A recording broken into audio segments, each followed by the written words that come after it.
байна уу гэдэг асуултуудыг асуугаад байгаа юм л да. Өөрөлийг зураж загварт орлохгүй гэдэг нь болохоор одоо зүгээр бүр хамгийн энгийн жишээнээс татгаад зүгээр ингээд өөр хүний хуцалсан байгааг хараад энэ гэд ингээд дуурайдаг хүмүүсэд ч өөртөө зөксөн зохиог мэдрэлгүүд дуурайдаг тэрийг өгүүлсэн. Харин миний хувьд бол одоо үлгэр дуурайлсан юм байна л ээж маань. Ээж маань бол ерөөсө бүхэл одоо намаа жоохон бахаас ингээл би театр дээр нь очиод будгыг хараад ээжийн жүжиг үзэл ингээл амд нь орчгол будгыг ингээл амд нь орчгол ийм хөвгтэйсэн. Тэгээд ээж маань бол миний хамгийн том үлгэр дуурал өгсөн хүн л дээ. Тэгээд дараа нь бас нэг айгүй гоё ихчүүд гэсэн загвар өмсөж оюунтай гэдэг амар гоё ихчүүд гэсэн. Тэгээд тэр ихч болохоор надад бас амар гоё юмны үлгэр дуурал үзсэн л дээ. Яагаад чинь би будуулах завшаан олцсон байхгүй. Тэг яг ингээд миний өөдөөс ингээд хараад намаа ингээд будаад ингээд тэг байж би бүр ингээд хараад ямар хөөрхий ихч вэ гэлсэн дотроо ингээд би том болоод яг энэ их чиг юм хөөрхий ихч болмоор болно гэж бүр амар их бодчихсон. Тэгээд магадгүй тэр надад айгүй том нөлөөлсөн багтал. Тэгээд би бүр оюун техч хараад би яг ийм гоё ихч болно гэж бүр дотроо амар их мөрөөддөг гэсэн. Тэгээд бас ер нь бол гололтгүй шүү яг өөрийнхөө гололтгүй гэснээс ер нь жингийн хувьд ч юм уу те бас нэг тодорхой хэмжээгээр ингээд одоо сүүл үед Японоос ирснээс хойш таргалаа л шүү дээ те тарган гэдэг дээрээ ч юм уу өөрийгөө ер нь голдгоо. Үгүй айгүй сонин штэ заримдаа ингээл тэр яг юун дээр гологдох уу гэхээр зэрэг яг хувц өмсгөд л гологддог байхгүй. Йоо турхайсан бол энэ доорх байсан штэ гээл те тэгдэг ч юм уу. Гэхдээ хамгийн гол нь хичнээн таргалсан ч вэ, турсан ч вэ, наараа бол наараа штэ. Миний дотоод одоо сэтгэл дотоод одоо ухамсар сэтгэхүй те үзэл бодол те хүн чанар маань хизээч өөрчлөгдөхгүй би хിവэрэл байна. Хамгийн гол нь нэг урлагийн хүн гэдэг тал дээрээ яг олон хүний өмнө гардаг бас ингээд тодорхой хэмжээгээр те тийм humсмөр эдэг тэрэндээ бас яг байдаг гэдэг л тийм л юм байдаг гэхээс өөрийгөө голоол те би ингээд нэг тэгээд байдгүй. Хүмүүс амьдралдаа сэтгэл дундуур байдгийн нэг шалтгаан нь тэд өөрсдөө сэтгэл хангалуун бус байдаг. Тэрэ тарган туранхайдаа хүн гутраад ингээд амьдарч ийн гэвэл цаан чин те хүчлийн бэрхшээлтэй те иргэдэд яаж амьдарч ийн те хөлөхгүй гаргүй мөртлөөрхийн амттай яаж энэ амьдралыг ийм сайхан болгох гэж те ингэж зүтгэж जैन. Тийм болохоор ерөөсөө би эргэтэн бүтэн хүн бол ерөөсөө тэр тарган туранхайгийн асуудлыг өөрсдийнхөө хүч хөдөлмөрөөр тэрийг зохицуулах ёстой. Дээрэс нь ингээд дуучин болно гээд ингээд зориглол тэмүүлээ явж хахад чинь шантарч бэрхшээх тохиолдол гарч ирсэн үү? За ер нь болидоо гэх батал төрж ирсэн үү? Би эзээч болидоо гэж бодож байгаагүй. Гэхдээ заримдаа ингээл нэг янз бүрийн хэвлэлээр ингээл хэл дээр бичигдэж штэ. Тэгэхээр бүр ингээд станерэ буцаал Японд руу яваад өччих юмсан ч гэдэг юм уу тий. Ингээл нэг намайг хүн танихгүй газар бас амьдрах юмсан ч гэж юм уу. Нэг өдөр тээж бодоол маргааш нь би тэгжнэ. Хүү яагаад? Би яагаад бууж өгөх ёстой? Тэртээ тэр бол хүн амьд яваа хүн дандаа л хилүүлдэг үстэй тий. Хийсэн ч хийгээгүй ч хилүүлчлээдэг, загнуулчлээдэг, яаж шүүмжлүүлж яадаг, хилүүлж яадаг, магтуулж яадаг, урам зорим авч яадаг тий. Тийм болохоор бид нар энд бууж өгөхгүй өөрийнхөө юунд те хэмжээнд өөрийнхөө хүсэл эрмэлзлийг бий болгохын тулд ерөөсөө бууж өгөхгүй шантралгүй явах хэрэгтэй. Энэ бол яг миний айгуу гоё ураа шүү дээ. Ер нь гэхдээ хүн шантрах тусмаа хор шартай болдго юм шиг үлээ те. Үгүй тийш дээ яг үнэ ингээд амар ингээд бүр хичнээн яаж ч ингээд те боогдож хаагдаж ингэжсэн ч гэсэн яагаад би хэвээр харин ингэж тосмон үзүүлээд өгнө гэж би бол яг тийм чанартай. Ингээл ерөн багаас л ингээл бүх юм бэлэн биш шүү дээ. Надад ч юм бүх юм хүснээр сайхан бэлэн биш те. Байхгүй зовлон гэж бас байж те. Байхгүй байх тусман харин өөртөө байгаа юмар яаж бий болох вэ те.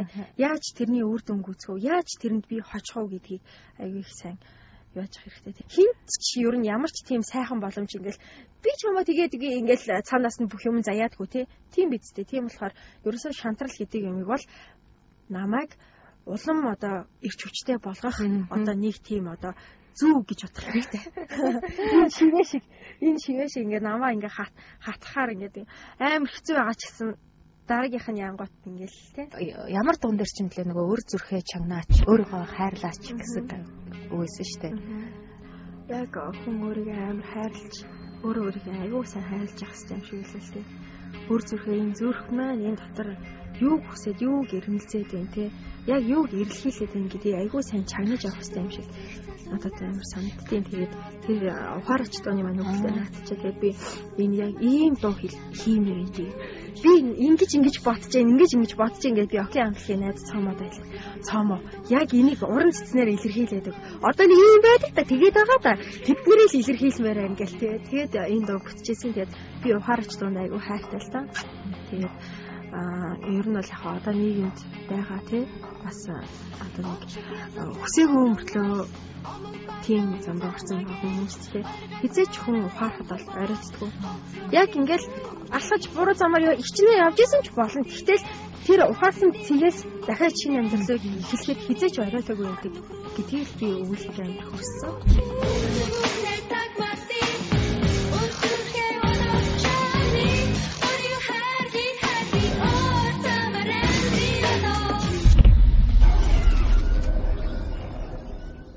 Би нэвтрүүлэг болгоноор залуучууд маань энэ дээр битгий алдаасай.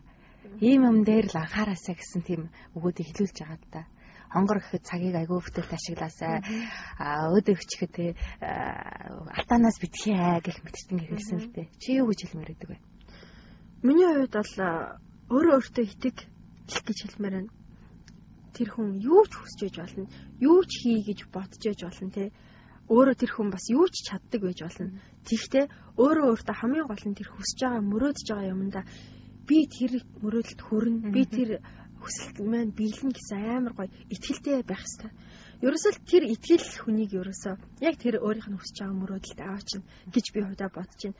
Ерөөсөө манай нэвтрүүлгийг бас санаалт ирчтэй. Би ерөөсөө юу бодно тэр чин бэлдэг тийм болохоор залуучуудаа бүгдээрээ өөдрөг бодолтой амьдрий, өөрөөр амьдрий, одооных шиг ингэж гутранг биш, зориггүй биш. Ер нь гоё мөрөөдөж амьдрцгаая гэдгийг л уриалж байгаа. Хамгийн гол нь зөвхөн залуучууд биш. Ер нь хөвшин хүн ч гэсэндээ те итгэл дүүрэн өвчтөе хүн өөрийгөө идэгнэ гэж бодохоор идэгдэг тийм үстэй. Ямар ч ийм тарианаас илүүгээр идэгдэг байхгүй. Тийм болохоор хүмүүс амар гоё итгэл дүүрэн бүх зорж байгаа, хүсэж байгаа, мөрөөдөж байгаа юмдаа итгэлийг заавал дагуулж авч явах хэрэгтэй. Шүүл гэж би хэлмээр юм. Бид нэр хүн болж төрсөндөө баярлалаа. Тэнгэр бурхандаа талархаа тий. Биднэрээ шаргаалж болгоод төрүүлсэн бол тий нэг амтнд гიშгүүлээд шадарчин нэзтэй тий. Тэрнийхээ орондоо би эргэтэн эрүүл саруул тий ийм болж төрсөндөө баярлалаа. Юунд чи ирч хүчтэйгээр урам зоригтойгоо тий өөртөө итгэлтэйгээр мөрөөдлөө гэрэл хийгээтэйгээр тий хараад тэгээд юунд ч шантралгүйгээр гутралгүйгээр ингэж амьдрах хэрэгтэй юм шиг би боддог.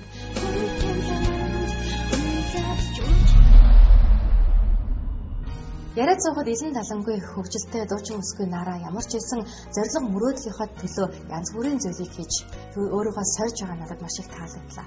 Та ч гэсэн хүсэл мөрөөдлийнхөө төлөө юу хийх ёстойгоо сайн бодоорой. Энэ тухайгаа ч бас бидний захиалаад бичиж болох юм. Мөн дараагийн дугаард хэнийг оролцуулахыг хүсэж байгаагаа бидэнд захиагаад бичээрэй. Ингээд дараагийн маань нэвтрүүлгийг заавал үзээрэй. Баяртай үзэгчдээ. Мөрөөдөлтэй, зоригтой залуусыг дэмжигч Мөгийн салааны шин салбар Талстууд нэглээ. Та үзтаарай 96 66 44 59.